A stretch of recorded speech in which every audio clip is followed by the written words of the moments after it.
దేశంలో ఏ ఉద్యమాలు నడిచినా న్యాయవాదులే ముందు ఉంటున్నారు.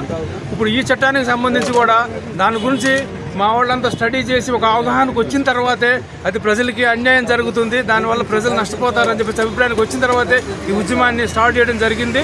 ఇప్పుడిప్పుడే ప్రజల్లోకి దీని గురించి చర్చ జరుగుతూ ఉంది, ప్రజలు అర్థం చేసుకుంటూ ఉన్నారు, మాకు మెజారిటీ పెరుగుతూ ఉంది.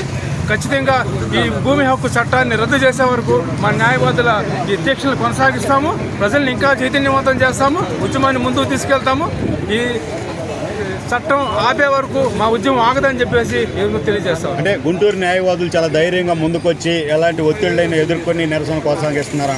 న్యాయవాదులు అంటే గుంటూరు వాళ్ళు ఉధృతంగా చేస్తూ ఉన్నారండి, మిగిలిన అన్ని ప్రాంతాల్లో కూడా జరుగుతూ ఉంది. ఇప్పుడు మా వాళ్ళు చేస్తున్న చాలా దీక్షతో చేస్తున్న ఈ ఉద్యమాలే వేరే వాళ్ళకు కూడా ఇంకా స్ఫూర్తినిస్తూ ఉన్నాయి. ప్రజల్లో కూడా చర్చ జరుగుతూ ఉంది. ఖచ్చితంగా ఈ స్ఫూర్తితో ఈ ఉద్యమం ఇంకా ముందుకెళ్తుందని చెప్పేసి న్యాయవాదుల్లో ఇప్పుడు దాకా కూడా కొంత స్తబ్దతగా ఉన్న వాళ్ళు కూడా ఇంకా ముందుకు వచ్చి ఈ ఉద్యమంలో మాతో పాటు పార్టిసిపేట్ చేసి ఈ ఉద్యమాన్ని ఇంకా విజయవంతం చేస్తారని చెప్పేసి మేము కోరుకుంటాం. ప్రస్తుతం ఏదైతే ఇది ఈ రద్దు చేసే వరకు ఈ యొక్క దీక్ష వేడబొమ్మ అనేటటువంటి ఖచ్చితంగా అంతేనండి. ఈ చట్టం రద్దు అయ్యే వరకు ఈ ఉద్యమాన్ని ముందు కొనసాగించి తీరుతాం మేము ఖచ్చితంగా. మీ పేరు జొన్నాథం సురేష్ బాబు అండి, గుంటూరు బార్ అసోసియేషన్.